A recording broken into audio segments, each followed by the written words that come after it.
오늘 우리에게 주시는 하나님의 말씀 아가서 4장 1절부터 16절 말씀입니다. 아가서 4장 1절부터 16절까지의 말씀. 이제 봉독하겠습니다. 하나님의 말씀 경청하십시오.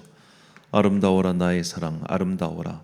너울 속 그대의 눈동자는 비둘기 같고 그대의 머리채는 길르앗 비탈을 내려오는 염소떼 같구나. 그대의 이는 털을 깎으려고 목욕하고 나오는 암양떼 같이 희구나. 저마다 짝이 맞아서 빠진 것이 하나도 없구나. 그대의 입술은 붉은 실 같고 그대의 입은 사랑스럽구나. 노을 속 그대의 볼은 반으로 쪼개 놓은 석류 같구나. 그대의 목은 모기를 두려고 만든 다윗의 망대, 천개나 되는 용사들의 방패를 모두 걸어놓은 망대와 같구나. 그대의 가슴은 나리 꽃밭에서 풀을 뜯는 한 쌍 사슴 같고 쌍둥이 노루 같구나. 날이 저물고 그림자가 사라지기 전에 나는 모략산으로 가려 하네. 유향 언덕으로 가려 하네. 아름답기만 한 그대, 나의 사랑 흠잡을 데가 하나도 없구나. 레바논에서 오너라 신부야, 레바논에서 오너라, 어서 오너라. 아마나 꼭대기에서, 스닐과 헤르몬 꼭대기에서, 사자들이 사는 굴에서, 표범들이 사는 언덕에서 내려오너라. 나의 누이 나의 신부야, 오늘 나 그대에게 마음을 빼앗기고 말았다. 그대의 눈짓 한 번 때문에, 목에 걸린 구슬 목걸이 때문에 나는 그대에게 마음을 빼앗기고 말았다. 나의 누이 나의 신부야, 달콤한 그대의 사랑, 그대의 사랑은 포도주보다 더 나를 즐겁게 한다. 그대가 풍기는 향내보다 더 향기로운 향기름이 어디 있느냐. 나의 신부야, 그대의 입술에서는 꿀이 흘러나오고 그대의 혀 밑에는 꿀과 젖이 고여있다. 그대의 옷자락에서 풍기는 향내는 레바논의 향기와 같다. 나의 누이 나의 신부는 문 잠긴 동산, 덮어놓은 우물, 막아버린 샘. 그대의 동산에서는 석류와 온갖 맛있는 과일, 고멜꽃과 나도풀, 나도풀과 번홍꽃, 창포와 개수나무 같은 온갖 향나무, 모략과 침향 같은 온갖 귀한 향료가 나는구나. 그대는 동산에 있는 샘, 생수가 솟는 우물, 레바논에 흐르는 시냇물이다. 북풍아 일어라, 남풍아 불어라. 나의 동산으로 불어오너라. 그 향기 풍겨라. 사랑하는 나의 임이 이 동산으로 와서 맛있는 과일을 즐기게 하여라. 아멘. 레바논을 위한 기도란 제목으로 하나님의 말씀 선포하겠습니다. 중동의 진주라고 불리는 경상남도 크기의 작은 나라가 있습니다. 바로 레바논입니다. 이 고대에는 이곳이 백향목이라 불리는 그런 나무로 덮여 있는 지역이었다고 합니다. 그리고 이 지역은 만년설이 있습니다. 당시 광야와 사막을 전전하며 살았던 중동 지방 사람들에게 굉장히 신기한 지역으로 보였겠죠. 그래서 이곳의 이름이 레바논인 겁니다. 레바논이라는 뜻은 하얗다는 뜻이에요. 이게 레바논의 백향목이라고 하는데, 이 과거에는 이 레바논 지역의 이 나무가 한 전국토가 다 이 나무로 덮여 있었다고 합니다. 자, 만년설이 있어서 지금도 스키를 탈 수 있는 나라, 레바논 스키 코스가 또 유명하다고 하네요. 자, 그리고 나무로 덮여 있는 나라. 현재 이제 나무 벌목이 워낙 심해가지고 한 전국토에 나무가 많이 남아 있지 않아서 레바논 정부의 목표는 전국토의 20%를 이렇게 나무로 덮게 하는 것이 목표라고 합니다. 인구는 약 한 560만 정도 되는 나라라고 하네요. 제가 가본 적이 없어서 이렇게 그냥 대충 자료로만 말씀을 드립니다. 자, 이렇게 레바논은 되게 오래된 나라입니다. 그러니까 고대로부터 많은 사람들이, 그러니까 그리스 사람이건 중동 사람이건 이곳을 다 레바논, 히다라고 불렀어요. 만년설이 있고 나무는 울창하고, 이 모습이 그 당시 중동을 왔다 갔다 하는 사람들에게 얼마나 신기하게 보였겠습니까? 아, 이렇게 광야도 많고 산지도 많은 곳에서 쟤들은 어머, 나무도 많고 하얗고 말이죠. 그러니까 수원도 풍부하고 나무도 많고, 그러니까 참 많은 사람들이 볼 때 굉장히 동경할 수 있는 나라, 그런 지역이겠죠. 여기가 바로 이스라엘과 완전히 국경을 맞대고 있습니다. 그래서 이제 여호수아를 보면은 이제 딱 정복 전쟁을 벌일 때 이 레바논에서 히위 족속들이 거기에 있다가 침공해 오고 하긴 하는데, 레바논 바로 직전까지만 점령을 했습니다. 그래서 지금도 이스라엘 최북단에 헐몬산이 있는데, 이 헐몬산이 사실상 그 레바논의 자락 끝에 있는 그런 산이죠. 그런 식으로 레바논과 이스라엘은 고대로부터 지금까지 매우 국경을 맞대고 있으니까 아주 밀접한 관계를 이루고 있습니다. 자, 오늘 본문에 이 레바논이라고 하는 지명이 여러 차례 등장하죠. 본문 8절, 11절, 15절. 내 신부야, 너는 레바논에서부터 나와 함께하고 레바논에서부터 나와 함께 가자. 아마나와 스닐과 헤르몬 꼭대기에서 사자굴과 표범 사이에서 내려오너라. 내 신부야, 내 입술에서는 꿀방울이 떨어지고 내 혀 밑에는 꿀과 젖이 있고 내 의복의 향기는 레바논의 향기 같구나. 너는 동산의 샘이요 생수의 우물이요 레바논에서부터 흐르는 시내로구나. 자, 이 레바논이라는 지명은 구약 성경에서 64번 등장합니다. 64번 등장하는데 신약 성경에서 나오지 않고 오직 구약 성경에서만 나옵니다. 이 신약 시대 때 레바논은 이제 분봉왕들 영토 분쟁에 따라서 또 팽이됐다 떨어졌다 이게 반복을 하는데, 여하튼 이제 구약 성경에 레바논이라는 이름이 계속 등장을 하는데, 레바논이 이스라엘 나라 입장에서 긍정적인 관계 혹은 긍정적인 입장으로는 언제부터 등장하는가? 바로 솔로몬 때부터입니다. 그러니까 이스라엘 국내에는 벌목할 만한 좋은 나무가 많지 않다 보니 레바논에서부터 나무를 수입해서 그 나무로 성전과 솔로몬의 궁궐을 지은 것이죠. 그래서 그때부터 레바논의 백향목이라고 하면은 굉장히 품질 좋은 나무를 일컫는 일종의 대명사가 되었습니다. 솔로몬 때부터 레바논과 무역을 많이 하고 나무를 수입하고 이렇게 좋은 관계를 맺고 있었으니, 오늘 이 아가의 저자인 솔로몬의 입에서 레바논이라고 하면은 그야말로 좋은 것, 아름다운 것, 이런 것을 상징하는, 그 당시 사람들은 그렇게 느꼈겠죠. 마치 좀 약간 동경하는 나라. 그러니까 우리나라가 미국을 아름다울 미자를 쓰잖아요. 재밌는 거는 일본은 그러니까 한자어를 쓸 때 일본 같은 경우는 미국을 쌀미자를 씁니다. 쌀이 많이 나는 나라. 근데 우리는 아름다울 미자를 쓰죠. 아름다운 나라. 약간 좀 동경이 섞여 있는 그런 것 같은데, 자, 그런 식으로 레바논에는 만년설도 있고, 이스라엘에는 거의 보기 힘든, 눈 자체를 보기 힘든 나라잖아요. 만년설이 있고 많은 나무가 있는 나라.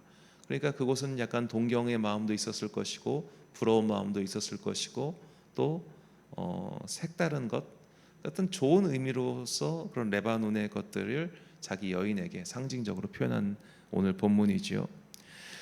자, 이렇게 아름다웠던 나라였습니다. 그리고 이스라엘과 나름 좋은 관계를 유지하고 있었던 나라는 현재는 전화에 휩싸여 있습니다. 무장단체 헤즈볼라의 사령관이 어제 레바논의 수도 베이루트에 잠입해 있다는 정보를 확인한 이스라엘은 그곳에 드론으로 보복 공습을 가했죠. 자, 그렇게 해서 중동 지역의 긴장감이 날로 고조되고 있습니다. 자, 레바논의 그러니까 이게 참 설명하기 되게 어려운데 새벽 시간에 적합하지도 않고, 그러니까 지금 이스라엘이 전쟁이 이게 좀 어려운 게 국가 대 국가 간의 전쟁이라서 이런 어려운 게 아니에요. 국가 대 어떤 테러 단체예요. 헤즈볼라라고 하는 테러 단체, 그리고 하마스라고 하는 무장 단체, 이런 단체들과 싸움이다 보니 얘네들은 그냥 민간대로 숨어버려요. 학교로 숨어버리고 병원으로 숨어버리고 지하로 숨어버리고. 그러니까 이스라엘 입장에서는 얘네들을 어떻게 보면 타격하려면 결국 지상군이 투입되기 전까지는 이거 일일이 다 하기 어려워가지고 드론으로 타격을 하든지 미사일로 타격을 하든지 이런 식으로 하다 보니 민간인들의 피해가 확대되는 겁니다. 그런데 이스라엘 입장에서는 얘가 민간인인지 아니면 이쪽 소속인지 아닌지를 어떻게 구분을 하겠어요? 왜냐하면 테러 단체니까. 그러니까 이 헤즈볼라도 마찬가지입니다. 헤즈볼라는 이란의 지원을 받는 이슬람 무장 단체인데, 얘네가 이스라엘을 주 타격으로 삼고 활동을 하려니까 이스라엘 국내에서 활동하기는 어렵고, 그래서 이스라엘과 국경을 맞닿고 있는 레바논 거기에 머물면서 이스라엘을 타격을 하는 거예요.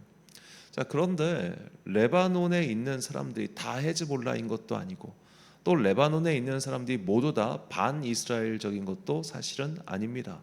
그냥 거기 살다 보니까 부득불 그런 식으로 얘네들 때문에 침공을 당하는 거죠. 그리고 레바논은 그렇게까지 국력이 강한 나라, 크기가 경상남도 크기의 인구가 560만이면은 그렇게 국력이 강하기가 어렵겠죠. 그러다 보니까 이런 것에 있어서 되게 좀 무기력하게 행동하는 것 같습니다. 레바논 정부가 나서서 뭘 했다는 제가 소식을 들어본 적이 없어요. 자, 우리는 이런 것 기사를 접하면은 이제 한국 개신교인들은 특히나 이제 약간 좀 친이스라엘적인 성향이 굉장히 강하기 때문에 그 주변의 나라들을 되게 나쁜 나라 혹은 이슬람 나라라고 생각하고 또 무조건 이스라엘 편을 드는 경향이 우리가 굉장히 강한데, 저도 이번에 자료를 조사하면서 알게 되었지만 레바논은 조금 성격이 다릅니다.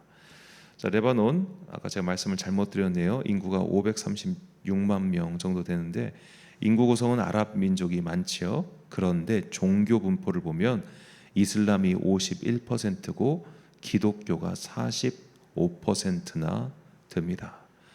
그리고 대한민국과 수교는 1981년도부터 수교를 맺고 있고요.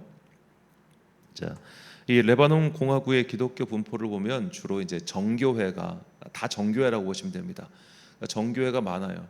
그리스도 그렇고 이렇게 레바논도 그렇고 이 정교회가 옛날부터 이쪽에 뭐 세력이 있었고 하다 보니까 많은 정교회 교인들이 여기에 머물고 있다.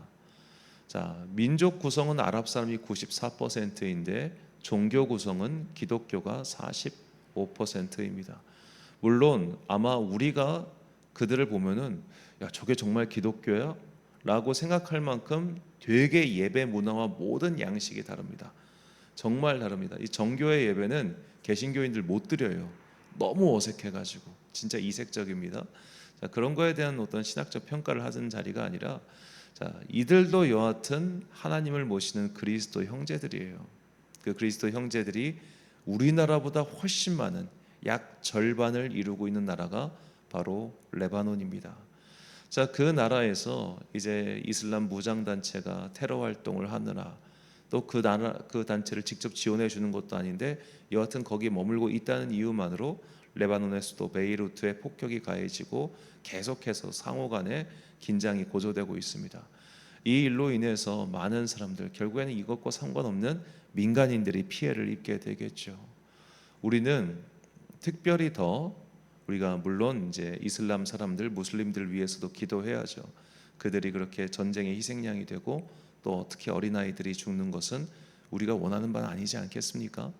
그들을 위해서도 기도하겠지만 특히 이 레바논에서 하나님을 믿고 있는 사람들, 비록 그 신앙의 색깔이 우리와는 좀 다를 수 있지만 그들 또한 우리가 같은 그리스도인 형제라는 것을 잊지 마시고 그들을 위해서 기도해 주십시오.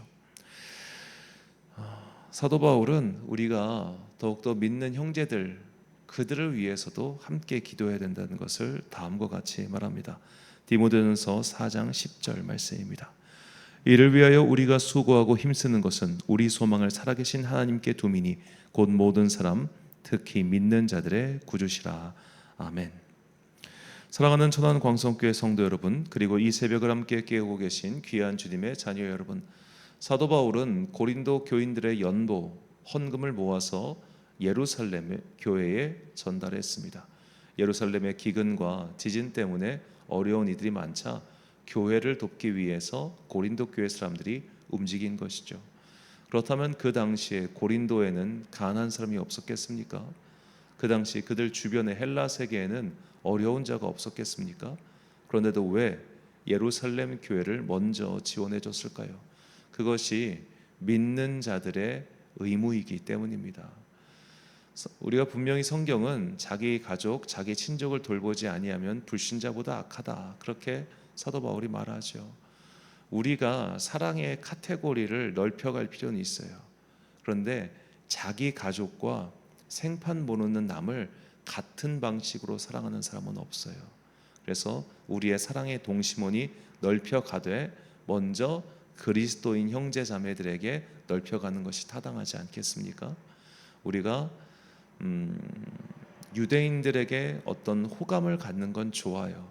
그러나 그들은 그리스도인은 아닙니다. 그렇다면 우리의 사랑의 우선순위는 일단 먼저 그리스도인이 되어야 하겠죠. 이 레바논에서 그리스도인으로 살면서 또 얼마나 힘들겠습니까? 주변에 다 중동 국가고 또 밑에 있는 이스라엘도 기독교한테 그렇게 뭐 불편한 관계만 아닐 뿐 그래도 거긴 유대교의 나라잖아요. 그렇죠?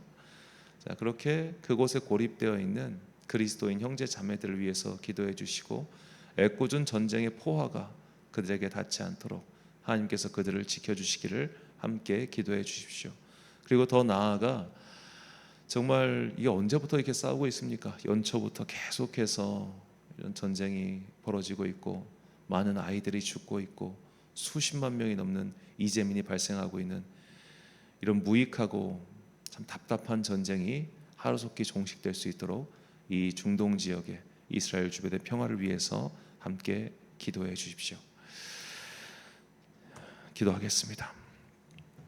사랑과 은혜가 풍성하신 아버지 하나님, 이스라엘 지역에서 일어나고 있는 전쟁과 테러의 소식을 들으면 가슴 한켠이 먹먹해집니다. 이 엉켜있는 실타래를 어떻게 풀어야 될지 아무도 모릅니다. 증오의 연쇄를 끊을 수 있는 방법이 보이지를 않습니다. 아무리 미국이 나서서 중재를 해도 이스라엘은 들을 생각이 없습니다. 그들 또한 많은 피를 묻혔기 때문입니다. 그렇다고 주변 나라와 협상을 이루려고 하니 주변은 온통 테러단체, 무장단체, 그런 단체들 뿐입니다. 실체가 없는 적과 싸우는 저 답답한 마음, 실체가 없는 적과 싸우다 보니까 교섭조차 되기 어려운 이런 어려운 상황, 이런 어려운 상황이 이스라엘 주변의 문제를 더욱더 꼬아 어렵게 만들고 있습니다. 주님, 그들에게 지혜를 허락하여 주옵소서. 용서할 수 있는 마음을 그들에게 내려 주옵소서. 상대방을 멸절시켜야만 비로소 끝날 것 같은 이런 전쟁이라면 주여 이 전쟁을 막아 주옵소서. 특별히 그 지역에 살고 있는 주님을 믿는 공동체들이 있습니다. 주님, 그 공동체들 가운데 평안이 임하게 하시고 주님께서 그들에게 은혜의 우산과 은혜의 장막을 허락하여 주사 그들 머리 위로 날아다 있는 로켓과 박격포로부터 그들을 지켜 주옵소서. 하나님께서 은혜의 지붕 아래, 평화의 지붕 아래 그들을 거두어 주시고 그 믿는 형제들을, 믿는 자매들을 지켜주시기를 간절히 소망합니다. 이제 이 전쟁의 그치고 평화의 소식이 우리의 귀에 속히 들려오기를 간절히 소망하며 이 모든 말씀 우리 구주 예수 그리스도의 이름으로 기도드립니다. 아멘. 자, 오늘은 한 가지 기도 제목으로만 기도하겠습니다. 이스라엘과 중동 여러 나라 사이에 평화가 임하도록 함께 기도합시다. 오늘 주신 기도의 제목 가지고 기도와 묵상에 힘쓰는 하루 되시길 바랍니다. 기도하겠습니다.